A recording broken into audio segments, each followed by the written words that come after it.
mim, assim, eu não achei assustador aquilo, porque eu fiquei feliz com a gravidez.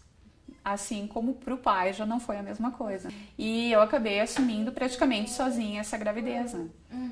Mas eu sempre me vi mãe. Desde o momento que eu descobri, eu me vi mãe, né? Então eu curti a minha gravidez, assim, como se fosse o único sonho que eu tive na vida né? Até aquele momento ali. Passou muita coisa na cabeça. Eu tava estudando, eu tava trabalhando também, tava no estágio, então isso ia interromper um pouco, né? Não digo atrapalhar, mas ia interromper. Então, quando eu vi na ecografia, eu fiquei muito apavorada, mas eu já estava de 4 meses e quando eu vi aquele bebezinho, aquele feto, não tem como tirar. Eu terminei o 2º ano em casa, daí no 3º eu fui pra noite, não fiquei. Daí na metade do ano eu engravidei de novo. Piora, no meu ponto de vista, por ser um 2º filho, sabe? Tipo, ela tem uma filha de 1 ano de idade e daí ela tá se formando com outro filho na barriga. Que foi há 5 anos atrás, tipo, era um assunto novo, porque não era normal falar sobre gravidez na adolescência. Tipo, era um assunto que era vetado na escola, ninguém conhecia. Porque sempre tem, né, as pessoas que olham meio torto e por tu ser nova, então sempre tem um julgamento. Mas eu aprendi que não adianta, sabe, tu se importar pelo que os outros vão falar ou vão pensar. Tu tem que ser tu, então eu nem dava muita bola. Bem-vindo ao Curta Caxias e hoje nós vamos apresentar o documentário Sobre Mães.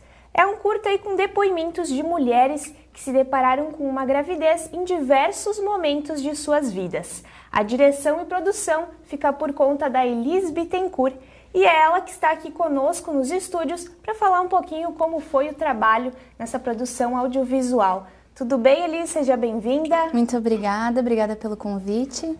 Elis, o foco desse trabalho são esses depoimentos dessas mães, alguns até emocionados, né?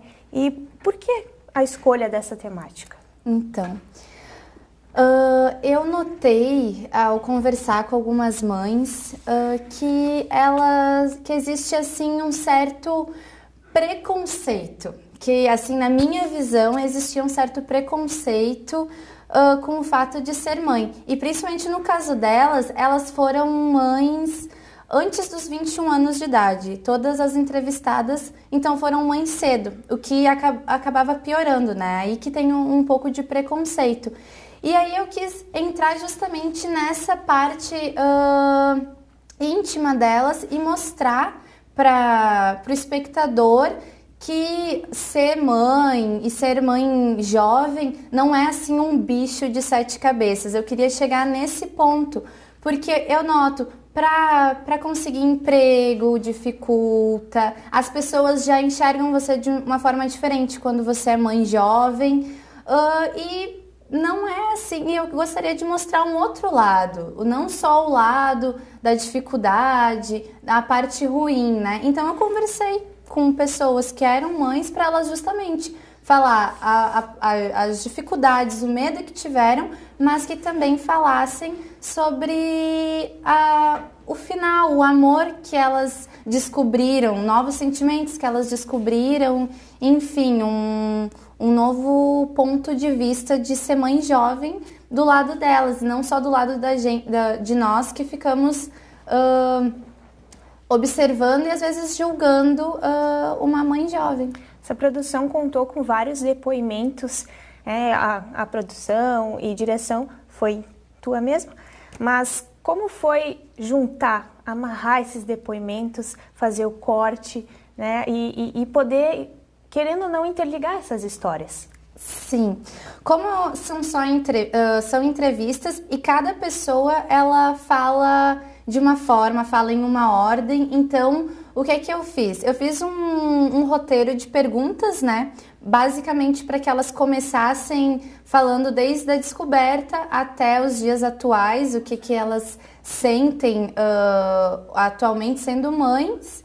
E depois, na hora da junção dessas entrevistas, eu acabei pegando como eu já tinha uma ordem de perguntas, foi mais fácil para depois eu pegar os pontinhos juntos, porque daí eu já sabia que em cada uma eu já sabia a ordem das perguntas, então eu cortei, editei amarrando, então, o início de cada história, o meio de cada história, intercalando, sabe? Como se fosse uma continuidade. Cada mãe que está falando, ela fala o próximo passo, que seria a pergunta da mãe anterior. Então,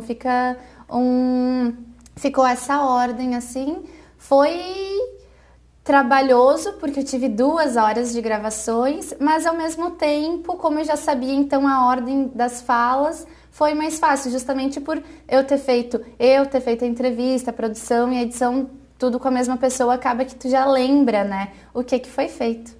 E esse trabalho foi viabilizado como, Elis?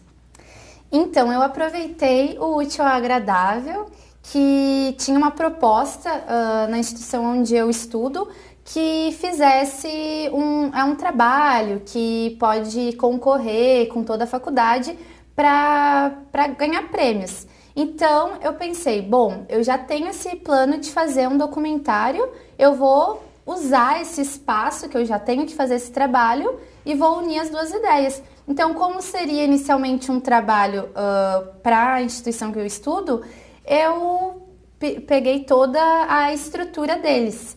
Então, eu tive apoio do estúdio, das câmeras, da iluminação, tudo na instituição que eu estudo, no caso.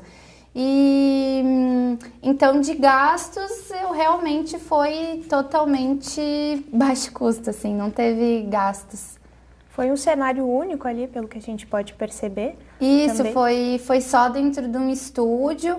Eu tive, até algumas pessoas perguntaram, tá, mas você não ficou muito presa por ser só no estúdio, não fica um pouco presa? Mas é que essa linguagem eu já tinha alguns exemplos, algumas referências, e aí que eu achava legal, sabe? Só entrevistas, ainda mais quando é um assunto assim mais íntimo, que no caso entra na parte humana da pessoa, sabe? Então foi bem tranquilo quanto a isso. Esse tempo foram 2 horas de gravações, mas e o tempo de produção? Quanto mais ou menos levou até iniciar essa ideia e depois ter o curta aqui prontinho? Então, eu nunca fiz as entrevistas todas no mesmo dia, né? Apesar de serem poucas entrevistadas, isso dá um pouco de trabalho, porque até tu conseguir o horário do estúdio, com o horário delas, com o meu horário, então foi feito aos pouquinhos as entrevistas. Eu comecei o trabalho no início do semestre e eu concluí exatamente no final do semestre, justamente por essa questão de conseguir combinar, bater tudo junto para que desse certas entrevistas. A edição, eu dei aquela apurada de final de semestre, de final de trabalho mesmo, e consegui fazer em 1 semana a edição, porque até tu escutar e encaixar, e daqui a pouco tu vê que tem uma parte que fica melhor, e daí tu assiste de novo. Então eu demorei 1 semana, mas não fazendo o dia todo, sabe? Ia umas horas por dia, e outras horas por dia, e ao todo, então, 6 meses eu fui fazendo um pouquinho, até que ficou pronto. E a repercussão desse curta? Era o que você esperava? Como foi? Eu gostei do número de visualização que eu alcancei. Eu acabei não divulgando ele, assim, em redes sociais só de vídeo. Acabei divulgando numa rede social pessoal. Tem planos para esse curta? Festivais? Talvez uma outra produção que dê sequência? Sim, agora no momento eu tô dando uma pesquisada de festivais que aceitem, né? Porque cada festival às vezes tem tema e tem alguns requisitos.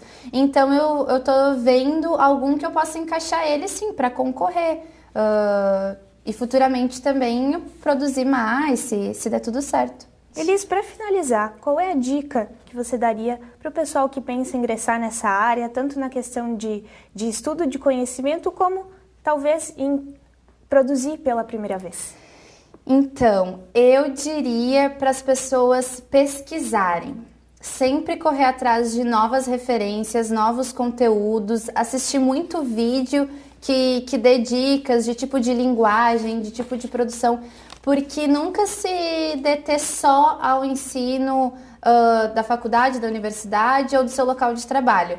A faculdade e o local de trabalho eu acho que ajudam demais, principalmente quando tu vai assim para a parte prática. Nossa, tu aprende muito, mas eu assim aprendi demais pesquisando, sabe? Vendo muito vídeo, lendo muito site, assim, lendo livro, porque tu acaba abrindo um pouco mais a mente e eu acredito que isso ajuda. E praticar, treinar, sabe? Nunca pensar, eu só vou produzir se for alguma coisa séria, se eu estiver sendo remunerada ou se for um trabalho da faculdade. Arriscar. Tá de bobeira, tem um tempo livre, gosta, vai atrás de produzir alguma coisa, seja com celular, seja com qualquer coisa, tentar produzir, porque isso ajuda muito. Assim, o que eu aprendi aprendi treinando, sabe? E testando, com qualquer vídeo que eu tivesse, eu testava formas diferentes de produzir alguma coisa. E eu acho que é isso, sabe? Ir atrás e sempre praticar o que gosta. Elis, queria agradecer a tua participação aqui no programa, né, desejar sucesso aí na tua caminhada nesse cenário audiovisual. Eu que agradeço a participação aqui, obrigado pelo convite, por estar me dando esse espaço para eu estar mostrando o meu trabalho. Obrigada. Então agora confira o documentário sobre mães, com depoimentos emocionantes dessas mulheres que tiveram a experiência da gravidez em diversos momentos de suas vidas.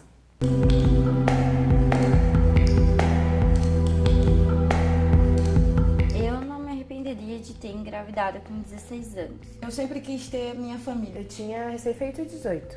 Passei meus 18 grávida. Tomava anticoncepcional e por um tempo assim, de bobeira, eu parei de tomar. Mas nunca me passou na cabeça que eu pudesse engravidar. Quando eu tava no final dos 17 anos, eu engravidei do Luca. Tem que segurar essa barra que tem os prós, tem os contras, que vai ser difícil, mas vai ser recompensador. É uma sensação que não tem como descrever. Eu acho que só sendo mãe pra te sentir, sabe? Nunca vai sentir isso por ninguém.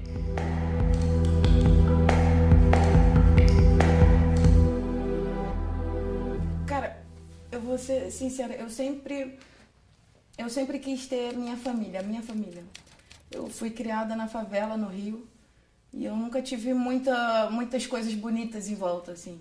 Daí a gente não tinha uma casa legal, nossos irmãos não ficavam muito juntos, assim.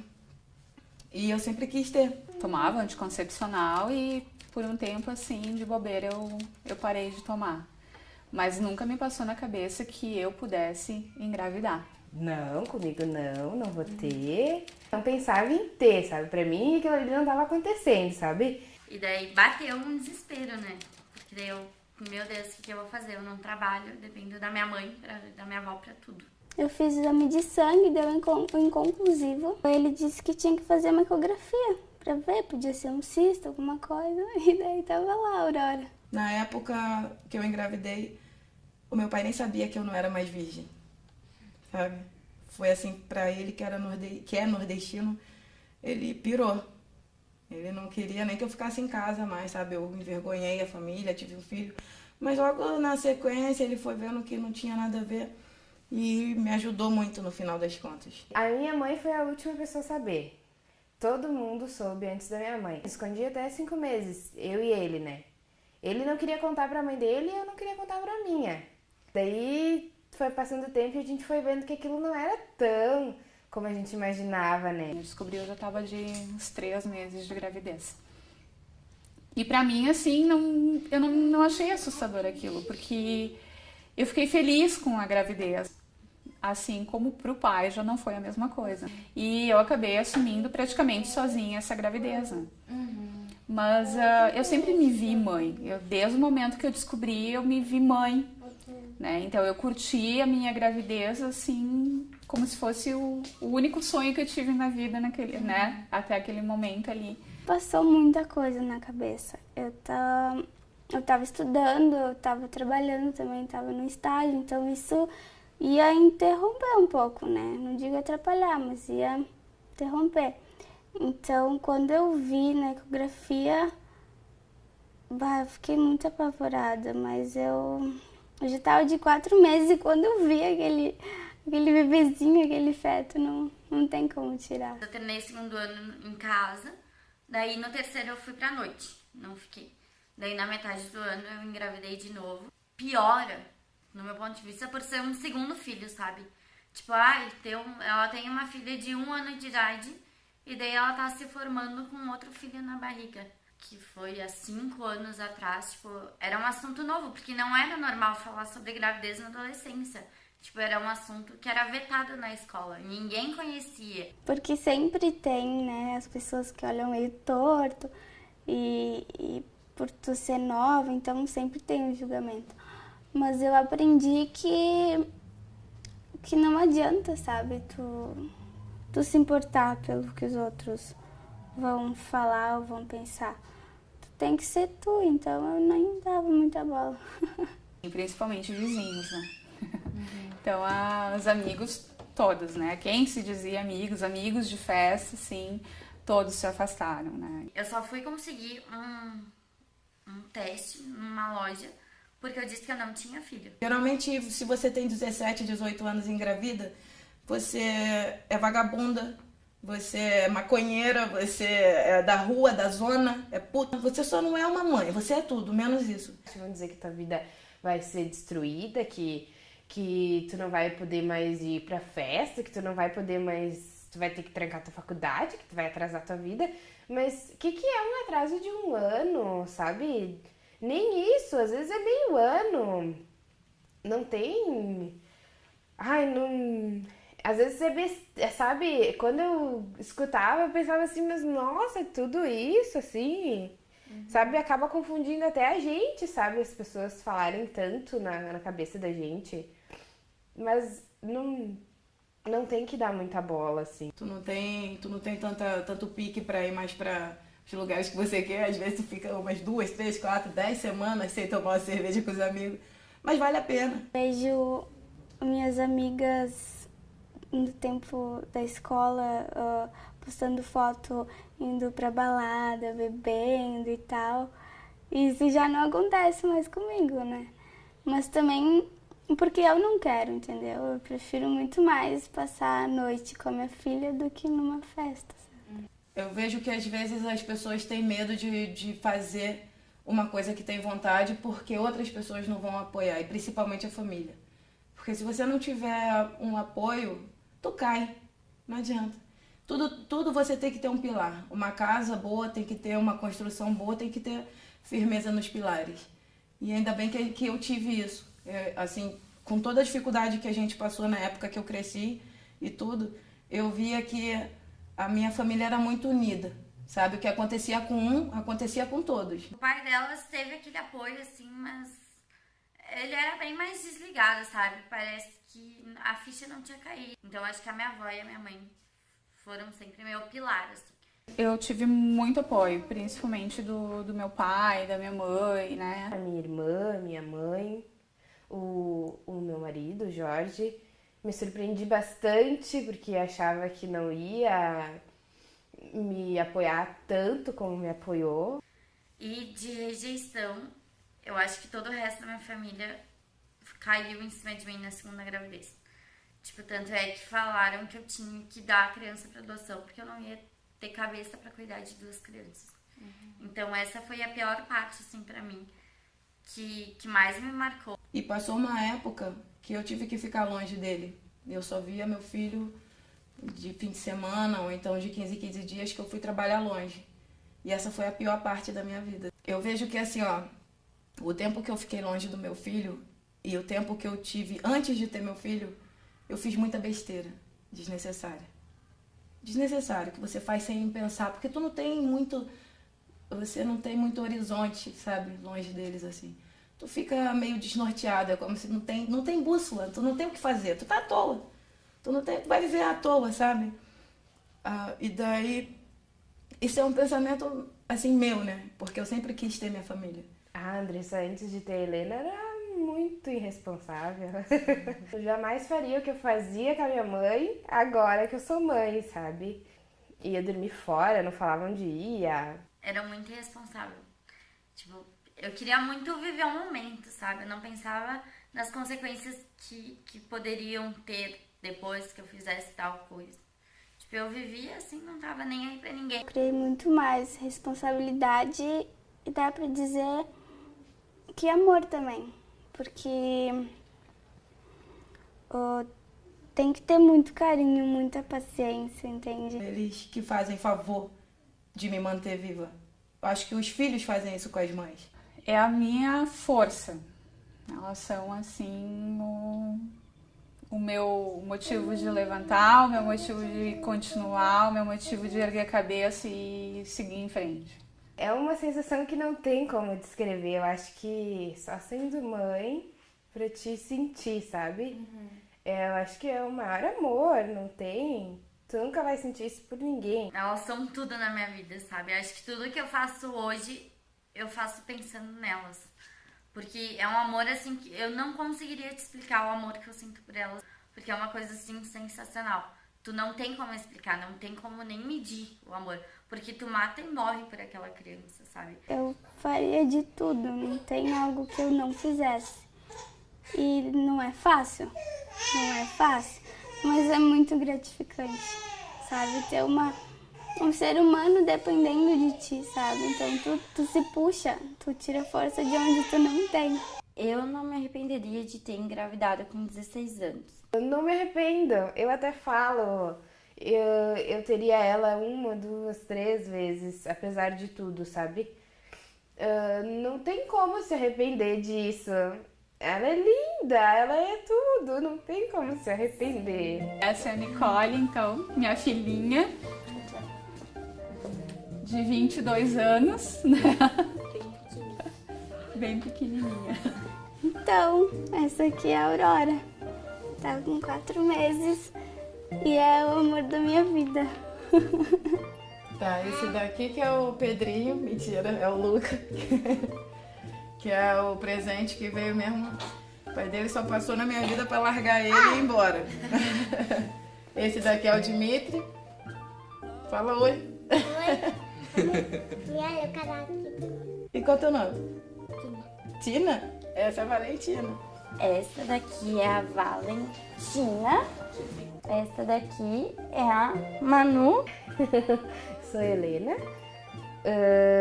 Eu sou uma princesinha. Manda beijo pra câmera.